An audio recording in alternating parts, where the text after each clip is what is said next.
Today is about agents and how journeys work. Ramsey will be leading the conversation, and then him and I will go through some of the detail with you. The basic construct for today is that there is a bit of an interaction around, we see the theory, and we'll keep that quite short and to the point. And then there will be some actual demos that you can get a feel for how the concept works and where that fits within a broader kind of business context. So what I'll do now is hand over to Ramsey, and then I will interject when it's needed, and we can then talk about the concepts in a bit more detail. So Ramsey, let me let you do your thing. Perfect. Thank you very much, Dan. Start sharing. If anybody's having issues with seeing the screen share, just put your hand up, see if you can sort it out. Yeah, so Jay said, hi, my name's Ramsey Lowe. I'll be taking you through our Ecogentic system. It's just a compressed together name for ecosystem, agentic system.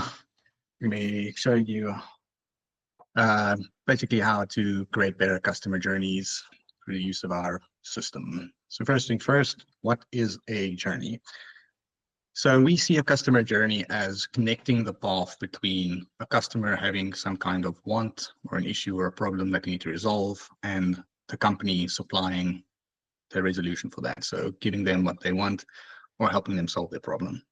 So the most basic form of this is a customer just getting in contact with the human that represents the company, talking to them and trying to figure it out. So there's no real kind of set journey there. It's just you're back and forth trying to figure it out and trying to get to the end point, to the resolution. Ideally, the structure is just for inbound journeys, but the outbound is very easy to demonstrate. For outbound journeys, you're basically just generating the need or the want from the customer and then continuing on as if it's an inbound journey. So with marketing or any kind of lead generation type of stuff. So this is very unstructured. You want to build on this to get your journeys structured to be able to define and automate them later. So first off, we're just going to give you a quick glance at what our implementation of this looks like. This is a screenshot. So you quickly, but you basically have a bunch of nodes that you can connect together in different ways, configure them, and interface with it in a demo instance. So just to show you quickly what that would look like, this is just a screenshot. I'll just show a live demo just quickly. This customer can just come in here, say hello to the system. This customer's particular name is John Doe. Just going to ask it some very pertinent questions about our environment. I'll ask it to tell us about spend personality. So this is basically communicating with a large language model in the background, generating a response on the fly for us. Yeah, you can basically chat back and forth, and we'll give responses to it as you set up that particular generative model. So now just to continue on in what is a journey. So we see journeys, customer journeys, as being broadly categorized into two groups. So the first is the customers that are not part of your system. So these are potential customers, and then active customers. So the right is your customers that you currently have, left being customers that you might want to get into your ecosystem. So with the kind of first non-customer users, you would potentially do some kind of marketing, create awareness, generate some potential leads, get them to try to join your app or your product, or just try and sell them on your company in general. But when you have kind of customers that are already with you, try and upsell them, trying to use different products that you don't currently have, or if you see that they are in danger of churning, you might want to just send them special offers or reassurances to keep them with you as part of the client base. So that's how we see the categorization of these journeys. And then just to kind of give you So if you can think of it like the parts of the interactions with your clients over time, potential and existing clients that you have got unstructured engagements. So that means you've got conversations or phone calls or ways in which you want to obtain details from them, means that it's far more loosely structured, but you still want to be able to control what actually happens as an outcome. So that means that you can see a dividing line that even if you're busy with, let's say, lead generation and awareness, You might have a target list, some people that you want to talk to. The customer doesn't know exactly what they want, so there's some openness in the conversation where by the time a customer is an existing customer and you want to talk to them and it returns something that's quite specific to their situation, you want these different kind of intents to be detected and to be used as part of any kind of journey deployment. So what we see currently in the broader agentic world is that interface is something that everybody really attempts to solve for. So in our case, what we've done is that the journey management and the metadata that goes with that and that abstraction is something that is independent of the technological implementation in the back end or even the way that you can extend the technology. And as Ramsey get more into the detail, he'll show you that these journeys come in various flavors and various forms. And this particular process is just what we've been using to explain to people then if I know nothing about you, the conversation that I'm having during the discovery phase of figuring out who you are, once you start engaging with me, I might use additional checks and I might make sure that you are who you say you are and the like. And by the time you sign up or you purchase or you engage or you spend or whatever the business scenario is that you're working in, and I need to engage you further, I can guide the journey to the point where it pushes the conversation in a certain direction, depending on what I've set it up to do up front. And then you can integrate it with whatever your other environments are that you're working in, all the way through when you want to do collections or retention. So this just shows that the journeys can fit across all of those. I just thought I'll give that update. Perfect. Thank you, Jay. Yeah, to continue on from what Jay said, and just to give more kind of concrete use cases of the kind of abstract cases, you can try and sell products to some people. You can try and extract information out of them for either purposes to continue your sale or just generic. You can generate leads. You can act as some kind of customer info center where they can come in and just want to find out more about your company. You can send them through some journey just to get this information. Then there's also more regulatory processes where if you work in particular verticals, then you will have very specific questions or processes that you need to follow. And you have to make all that. And then just kind of generic troubleshooting when customers are having issues with certain processes, you can help them through that. What's also important with journeys is that they're essentially channel agnostic. So the journey can be processed or run on any channel, any communications channel. So whether that is through a generic app, MS, WhatsApp, kind of web widget, email, social media, USSD, voice, anywhere where you can plug any kind of digital information into. Sorry, quickly, David just asked about what USSD is. As a USSD is the process by which you, on your phone, you kind of use short codes to interface with a company. So it will essentially be like a little menuing system where you will type in star or 14 hash or whatever. And then it will say, welcome to this company. What do you want to do? And you can type 1 to go to this menu option and you got the transaction. So my primary experience with them is for telecom companies. So if you want to check your balance or buy airtime or things like that, you can do it through USSD. It's also used by banks to do security because it's essentially it's a messaging standard that operates alongside text messaging and other capabilities that is phone native. So if you've ever seen this, when you do banking and the bank pops up a session on your phone and it got an option where you say 1 return to accept a message, let's say, that is a USSD channel. So that channel exists on all telco networks and it's used by telcos, but also by banks and other companies to drive some kind of engagement. And it's just that I think the point Ramsey is making is that these are the channels that we have available out of the box, and you can also extend those because you can build additions depending on how you want to integrate it with your own messaging or other kind of flavors. Yeah, so like I said, we're completely channel agnostic. We just have a channel wrapper. So we have some built already, and then if there's any particular thing that we don't have, it's relatively straightforward to just build a custom wrapper for a specific channel or interface. Yes, so there's also currently kind of a bunch of examples in the wild of companies that do similar things. So obviously, Microsoft, big tech company, they have kind of Microsoft Copilot. I'm sure people are familiar with that already. But the interesting thing is these kind of Microsoft Graph section over here, which is essentially how you would design a journey as well. It's using a graph theory in general, but just graphs, which are kind of defined as just nodes and connected edges between them, kind of show how you can move from one point of state to another point of state and move a customer through that journey as you go on. And you will see there's like a bunch of plugins. And essentially, this is another kind of a web widget where you'll be able to inject the Ecogentic platform as well. This is the example for Salesforce. The stuff you can just plug in here, and if I have different buttons you can do to get specific information or to run specific actions or whatnot. So now to just continue, we have just kind of a good idea of what a journey is, how I can go about it. And if you want to start automating your journeys, not just have a human in the loop that kind of figures it out, you need to standardize or kind of design your journeys to understand like how would a normal flow look. And obviously this is an iterative process. It will improve or change as you find edge cases that you haven't seen before.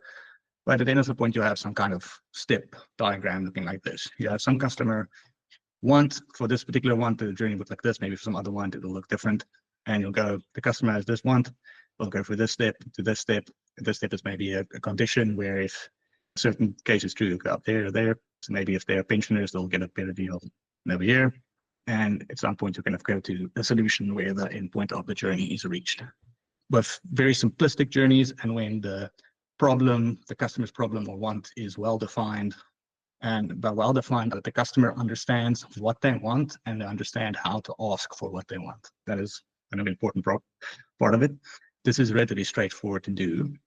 But what happens when the customer doesn't know what they want, or rather can't communicate what they want effectively in the lingo or terminology of your company?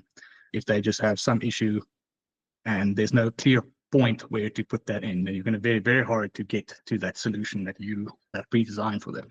So the solution to that, or how we see it, is using these generative models where you will be able to use kind of free language to interpret or detect the intent of the customer.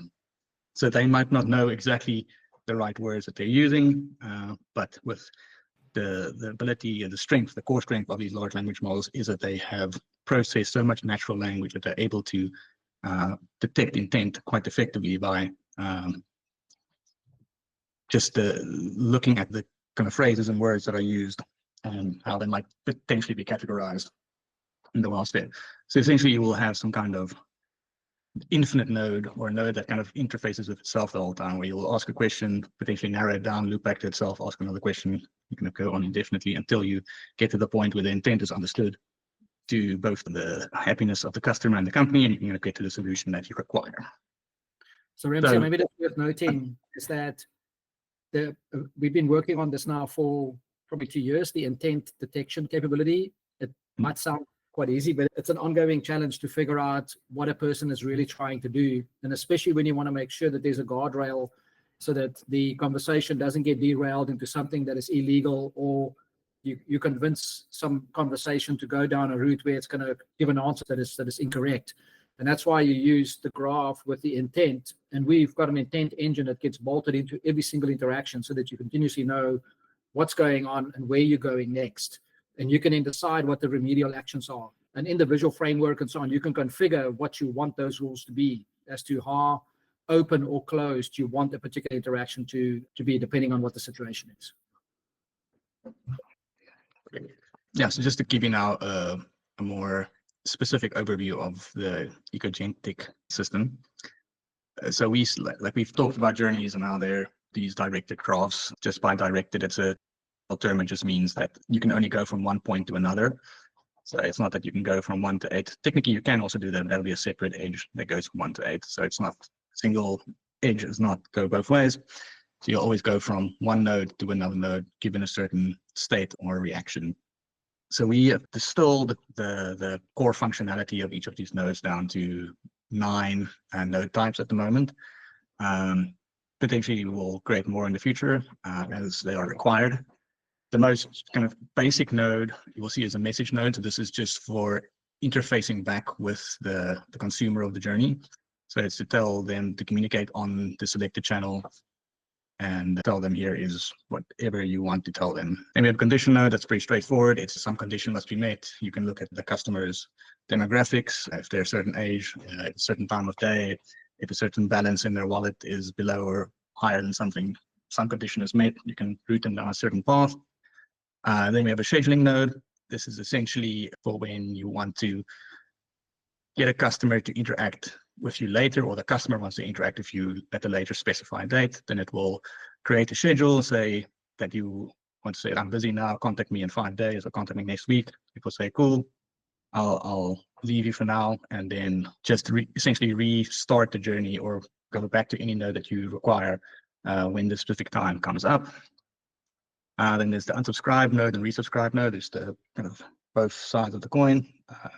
So particularly for channels where there are regulatory issues around being able to opt out of communications, you have to have the ability to unsubscribe the customers so they are not to be messaged in the future. And resubscribe is just the opposite of that. They do then decide that they want to come back into this.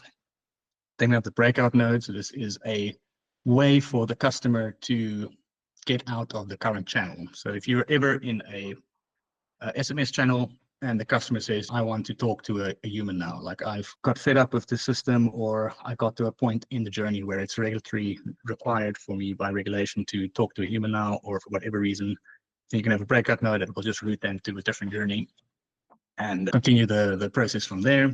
And then we have the kind of specific nodes for the ecosystem platform, which are the recommender node and the recommender feedback node.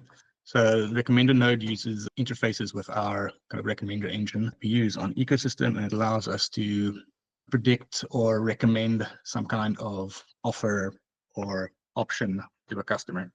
So that could be a type of language to use in the messaging. We can decide that this customer is young, so let's use more youth language or a less formal language. If we see that this customer is older, and decide that given this particular combination of demographic information that we have captured about this customer, we want to send them specific linguistic messages. You can use recommend to do that, or you can recommend products to them.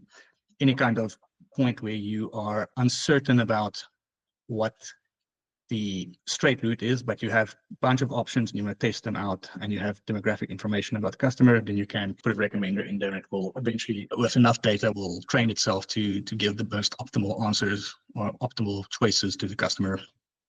And the recommender feedback node is just a kind of a requirement due to how the recommender works. So it's just, if at some point you recommend something and you want to see positive engagement, or you do see positive engagement from the customer because of the recommendation that you made, you want to tell the system that this recommendation was good. Then you have the feedback node to allow it to know that this was good. And then we have the generative node. Sorry, Jane?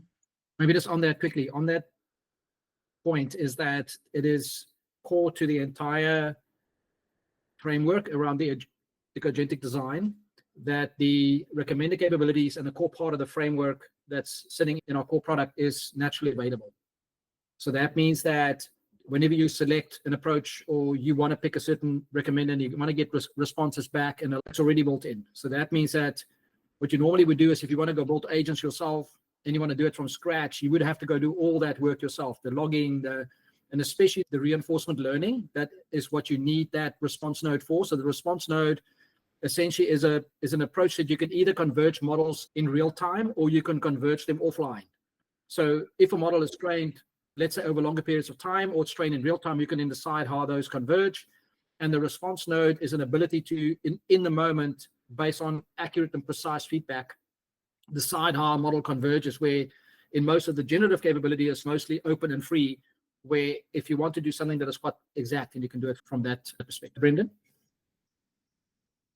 Yeah, so one of my questions that just popped up while you guys were chatting, if I can ask it already, was, so obviously you're using some sort of metric to, I'd assume that in the background, there's a couple of metrics to measure the relevancy of what people request, as in what they actually want, and Yes. pairing together the most wanted requests and having some sort of priority against that. Yes. But when dealing with different language models, like for example, I'm just thinking in SA, we have 12 official languages. How does that play into the complexity of it? Because somebody might, for example, in Sotho, say that they want a certain feature, and obviously getting that through the process is a lot tougher than, because of obviously dialects, etc. Is there anything in place for that at the moment? I can go first, and then Ramsey can do the next round. So from an R&D point of view, it's on our radar to look at alternative models, and we're trying to make sure that the metadata layer around how you would calibrate any journey is configurable by you, right? So you can decide where you want that guide to be. We're busy with one case now, configuring it in, let's say, Arabic or other languages like that. And you find that you don't want to know the language in its own right, and you can't build a team big enough to know the top, let's say, 200-300 languages. But you want to make sure that the framework caters for the fact that you can then decide what to do based on that feedback. If you want to use a metric, we normally use, we've got what we call interaction science based models, or we've got static models. So there's an interaction science model that can converge, and you can use it to decide which direction to go depending on what the answers are. So you could have a language-based dynamic interaction configuration that can help you decide that. But in our case, we haven't configured one like that for a client yet. Brandon, definitely a great thing to raise as a question and to discuss for further research, definitely. Yeah, I also see it as so the important part to differentiate is the more rigid approaches where you have the straightforward, like press a button here, go down this route, and then you have the more free-form parts of the text, of the kind of generative models. So with the what I could see a potential solution this would be is with the generative free-form models, you could have a kind of language detection model in there that will tell you this customer is talking to Tswana or whatever, and then off that you can then send them down a journey route that is designed in that language. Obviously, that adds a lot of complexity to the journey designers because they will then have to essentially redesign all the journeys in different languages that they want to support. And then just the particular view for South Africa and the kind of different languages that we have here is it is a big issue with the smaller languages and a smaller amount of content available in the wild, so on the internet and stuff, to build effective language models just because there's not enough data to train on. So as from last time I was aware, I think they are making inroads into Zulu and Xhosa language models, but I don't think for the other South African languages there's been much research done there yet. But this information is a few years old, so it might be different currently. But I think that, Ramsey, the point to make is that we are a platform capability. So we are a capability that can be configured for various situations, because we've been working on also testing like quant-sized models for edge computing, so that very small, that can go onto devices and the like. And the idea is that you want to have control over what the node configuration part is in the context. That means the prompt. And on the other end, you want to make sure that when something is very accurate and precise, and you want to use some kind of extended RAG, depending on the top 3 or 4 out of the 10 different types of RAG, you want to be able to select something that is specific to your implementation that you can implement without having to go through all the technical complexities. And I think that's really our story, is that we bring that framework together so that you don't have to worry about all the detail under the covers, and it's a place where you can add your own capabilities if you need to. So it can bring the different parts together. Cool. And just to round out the kind of different types of node here, just one is the generative node. We've talking about it tangentially all the time, but this is essentially your kind of large language model generative node where you are generating content on the fly, given tuned custom vector store lookups, things. This allows you to have free-form conversations with customers and be able to guide them down particular routes if they are asking particular kind of questions using the kind of intent intention capability that we spoke about earlier. And what's important also to note here is you can put these nodes together in any combination that you want to. They're all completely independent from each other. So with whatever use case you have, you can build very complex journeys or very simplistic journeys depending on what your use case is. But just to give you more of a kind of view on what a node specifically does. So generally when you're looking at, so I was talking briefly also about inbound and outbound journeys, but we can assume at this point this is an inbound journey. So we get some communication from a customer from somewhere. So they either go on the app and start chatting into the chatbot window, or they send a message to the company's WhatsApp channel, or they send an email to the automated email address for the company, what have you. This message comes in and it looks to the current node. So with any new customer that you haven't talked to before, the current node will always be the root node. It's just how the journeys are constructed. So it will take that information that came in, send it to the root node, and process that node depending on what that node type is.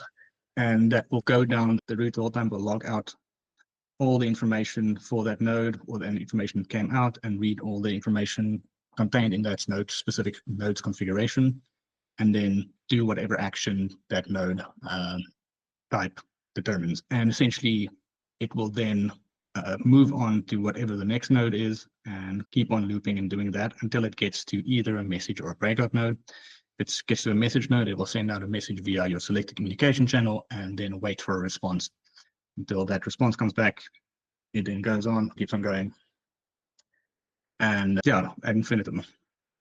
To give a more holistic view of this, so that this was more of a view of how it practically works, and this is more a view of how it should work, or a more abstract view of it. So when you're going to talk about journeys, you always kind of have a journey start and a journey end. So this is also coming back to these additional kind of steps I showed you. I have a different view on that. And to kind of get from the start to the end, you'll have conversation.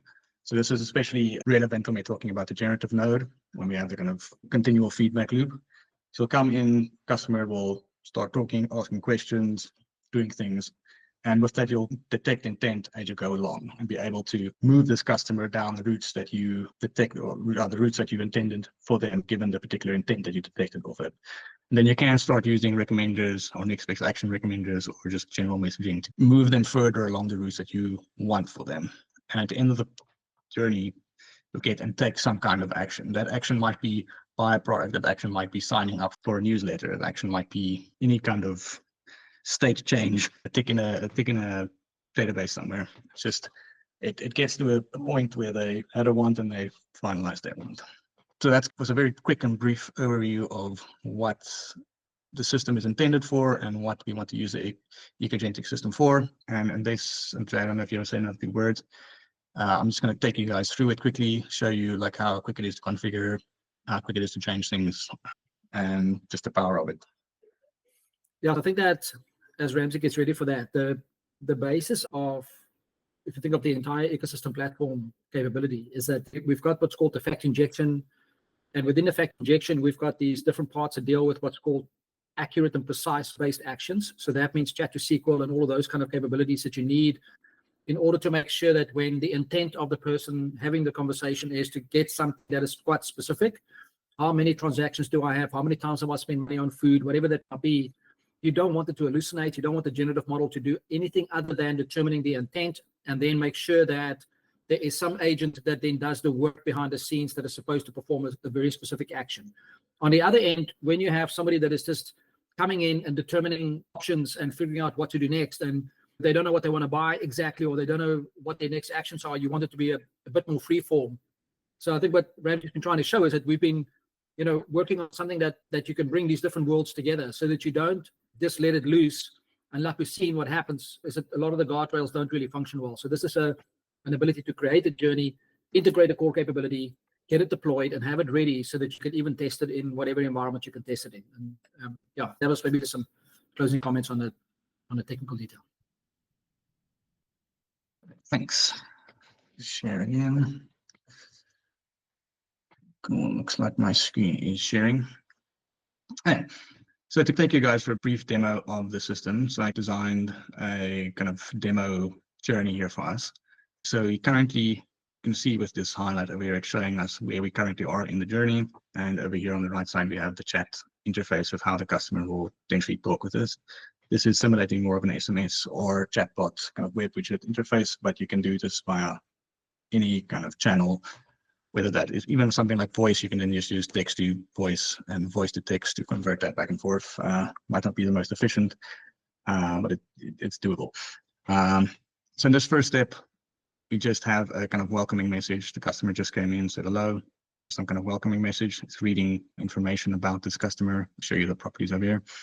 It's reading some kind of information about the customer using this kind of injection thing we have, and you can tell it's leading the name and the surname from this customer, and routing that information, or kind of not routing information, apologies. It's then skipping the feedback route. So like I said, in most cases, when a message node gets sent out, you wait for the customer to say something back. In this case, we just drop them straight into our generative node. So we want to allow them to free-flowing conversation and detect their intent and potentially push them into the route that they require. So in this case, we are currently sitting in this chat node, and we can ask it any questions. So this particular chat node is set up to contain information about our spend personality functionality. So you can ask it generic questions about that. So questions about that would be something like, Ramsey, maybe maybe just let me give everybody a quick glimpse of how we see this playing out. Is that you have a core capability where you've got all the moving parts that you can assemble together. So an example here, it runs a private chat engine on a local environment with a CPU infrastructure. That's why you see the responses sometimes are within 2 seconds. But that means that you've got a core technical capability that is independent of the algorithms and the use cases. In the use cases and in the algorithms, like the spend personality, the spend and money personality, the interaction sciences, the emotion genetics, all of those kind of algorithms that we've been working on in our research business, we've now packaged those so that they are accessible as something that is going to be highly reliable and accurate over time. And you don't want a generative model to determine what those answers are, because you know that if a customer has spent money in a certain way, in a certain style, with a certain purpose, that you want an algorithm to go and do certain amounts or do certain things or perform certain actions that are highly repeatable. But you want to be able to bring it into either a generative or some kind of agent-based environment where the conversation is loose, because it might be somebody asking about what the person, or you want to use, let's say in this case, a spend personality to perform certain actions. So you're going to need to look at this as different layers. So even this journey that Ramsey put together, you could turn this into a repeatable algorithm that you can then split into different parts of the business depending on where it gets applied. And you got the agent behind the scenes that does the work, like in this case, going to fetch the definition of spend personality. You don't want it to hallucinate. You want it to then use the RAG fact injection framework that we have to make sure that when you then go and ask it every time what a spend personality is, it needs to give exactly the same kind of answer, even though the language might be slightly different. It cannot give you something that is outside of what you're expecting it to say. So that's just maybe to think about it in different layers, and the core platform comes with all of just the core capability and algorithms that sit on top of that. Yeah, thanks for that, Jay. I sometimes forget how much of this is just second nature because I work with it all the time. Yeah, thanks for just highlighting that difference. So essentially, this chat node now will continually talk to itself, loop back on itself while we ask it questions that it can answer. This particular node, if you ask it a question it doesn't have information about, it will just tell you, I don't know. If we set this one particular chat node to detect intent for 3 particular cases, you look down here, see we have 3 different categories set up here. You have an issue category, a buy category, or an exit category. So it will, any of the text you type in, it does in a kind of intent detection. So it sees, is the person trying to report an issue or have some kind of issue with the system or with the company? Do they want to buy something, or are they just done with this interaction and want to leave? So when we can continue asking questions about things. In this case, we say, I want to buy something. Or we can be more esoteric. I actually have a thing that I tried here. You said, I have a lot of money and I want to do something with it. Now it's running the intent detection on this, and it should detect that I'm talking about trying to buy something. And it should route us back to this node over here. So now I detected we buy, we exited this infinite loop over here, this intent detection. And it's just telling us now a more strict journey. We're basically just saying, do you want to buy some things? We can recommend you something good. Let's just say, yes, we want to get some recommendations. Now we are running a recommender over here that is fly learning. So it's a dynamic recommender. It will, with how customers use this interface, will recommend particular, in this case, we have cars, clothes, or phones being recommended. It will, depending on the outcome of the recommendations, whether the customers like the recommendations or not, it will recommend the particular ones more to those particular type of customers, or if you set it up to be customer specific, it will only train on that individual customer.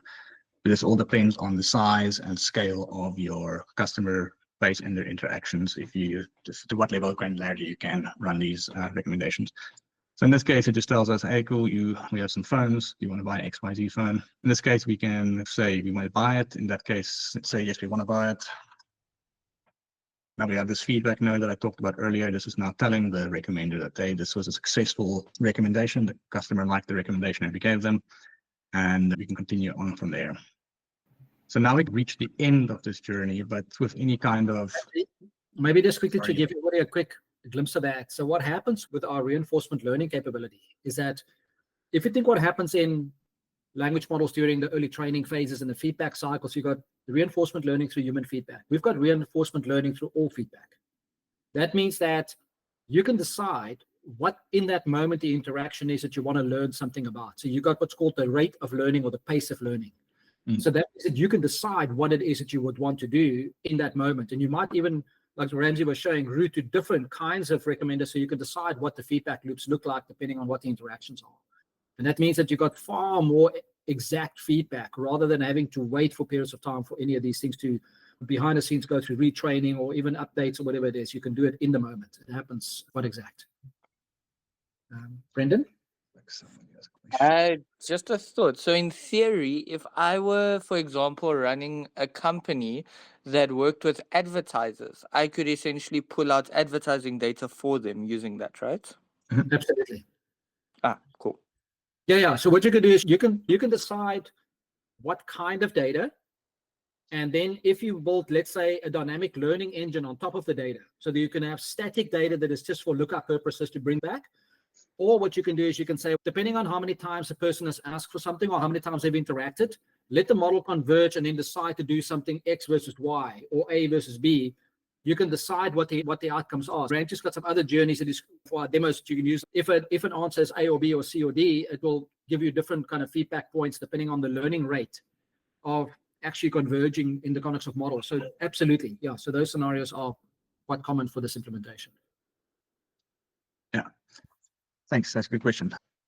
So now we reach the end, like the far right of this journey. Like we want to take it back to the kind of core design ethos that I showed you before. Is that we want to have this thing rerouting and continually setting it back into the open state engine. So at this point, if you say anything, you see this long line, it's just routing all the way back. You're saying thanks. And it's going to take us back to this node, which is the introductory message for the chat node. So we're just coming back to the kind of the root again and opening up the free chat. So at this point, we can potentially detect a new intent if the customer has more intent. If they want to exit, we can just say like, I'm done. Then this customer will be taken to this kind of end state. Potentially, if you want, you can then unsubscribe the user if they are upset with you or whatever.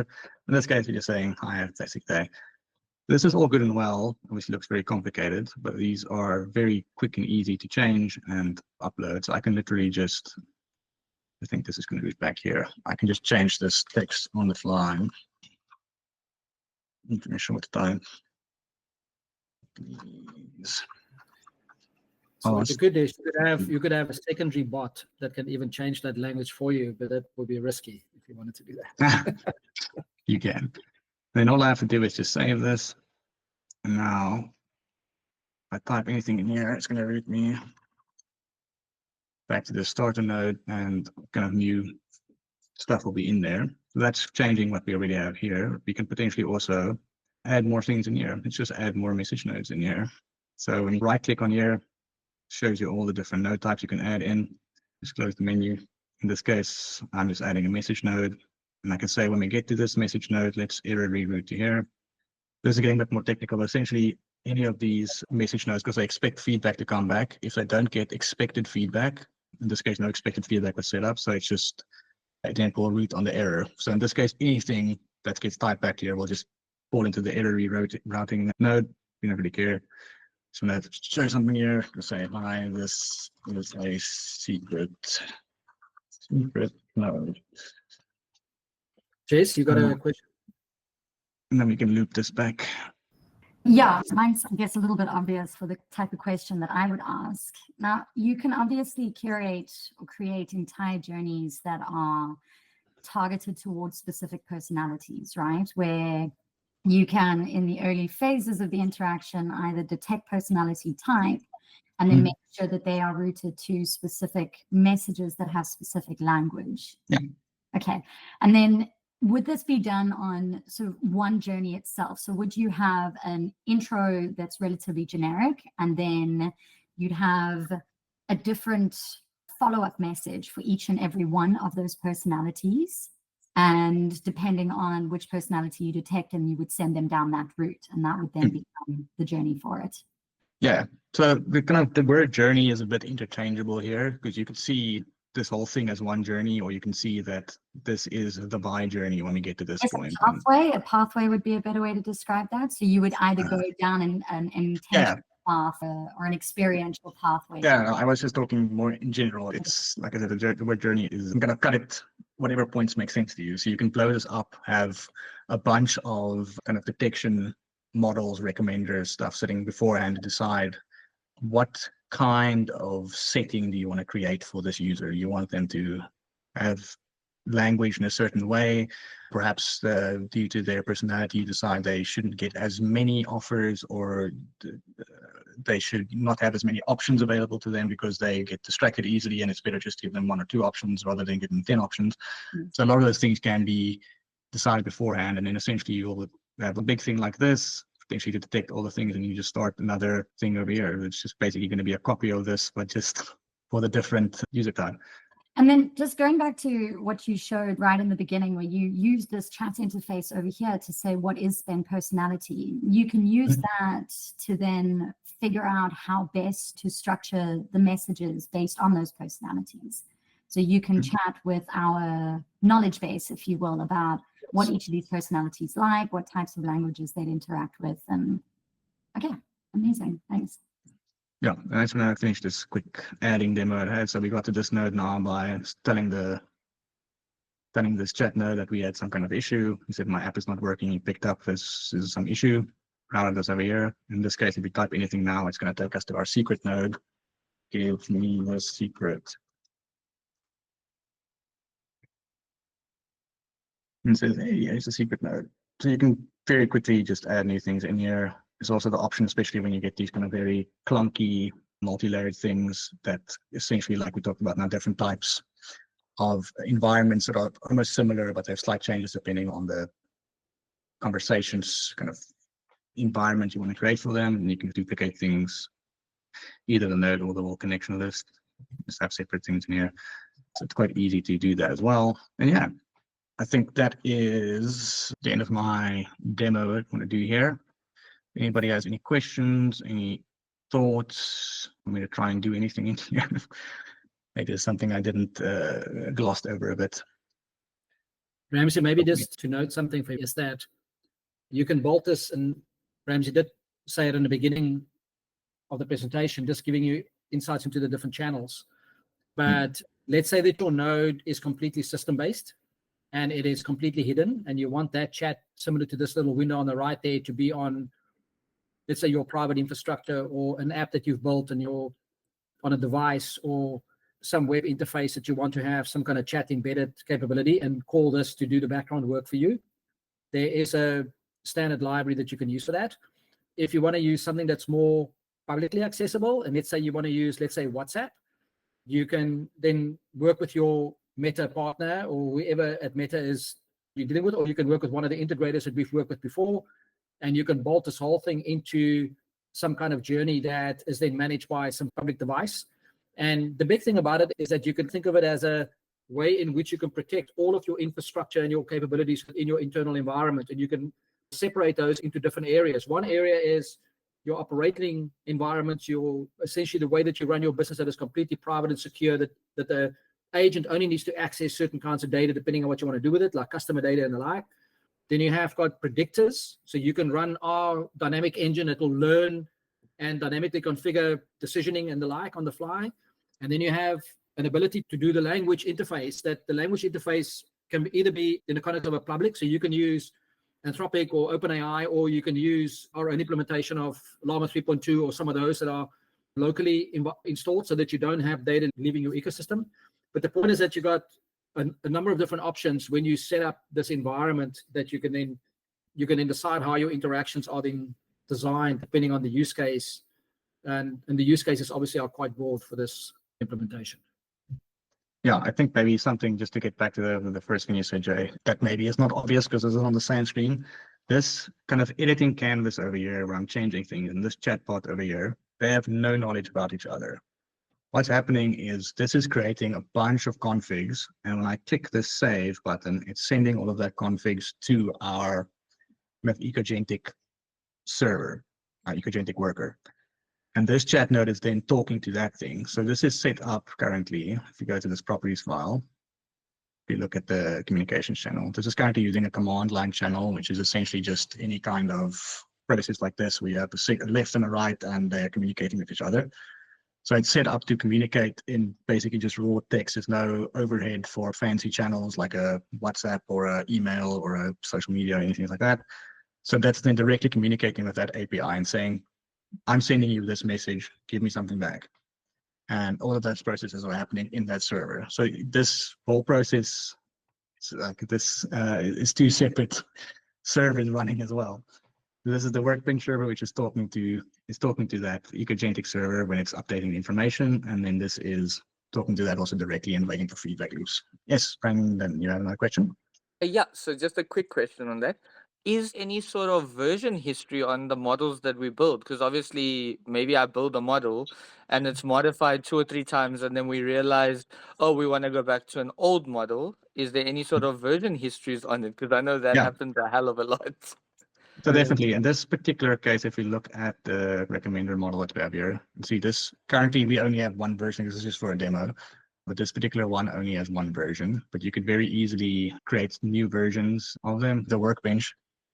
Yeah, show the spend one there. You've got a whole bunch of them. Yeah, Brendan, that's really good. So there are different layers of so I can go configuration. here, spend. So you've got the config management at what we call a module level. So you can take all of what you see here, plus the core configuration, and you can baseline that into a module and version that. In actual fact, we do version our modules individually. Then what you can then do is you can then track within the module areas of change. And there are about 20, I can't remember exactly the number. Francois, you remember the exact number of classes that we track individually that gets assigned to that particular framework. Like in this case, if you look at here, the spend personality selector, you can see that there are different versions that you can work with. So that means that whatever you got into production, you can even have your test environment that you work in, and then you push it into your production environment. We call that permanently in production. So you've got a permanently in production environment, and you like a scoring engine and a framework, and you then decide if you want to run your test in your production environment or your production in your production environment. And it removes all the complexity around the classical pipelining and everything. And that's been a big part of our story, to make people's lives easier when they do that. Yeah, no, that's a great sense. So on that, sorry, just sparked another thing is, so obviously with the nodes, can the nodes be referenced from separate modules? And if yes, what happens if, let's say, I have a specific version 1.0 of a module and I have a node that does something and I want to roll back that, but I have newer models that reference that same node. What happens in that case? I think you sit with a get 20 create a branch, and it comes back with that little red answer to say that please go do some work to fix this. Definitely.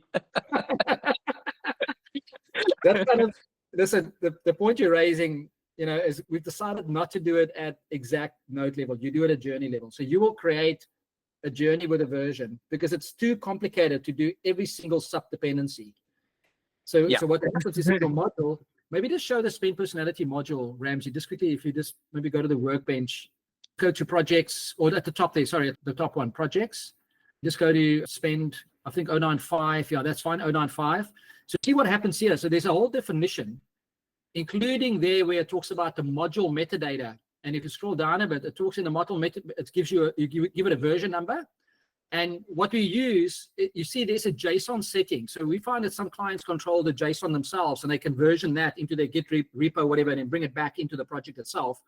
But it's got a definition of all the assets in that project. So if you scroll down, and we just show maybe 1 or 2, like in this case.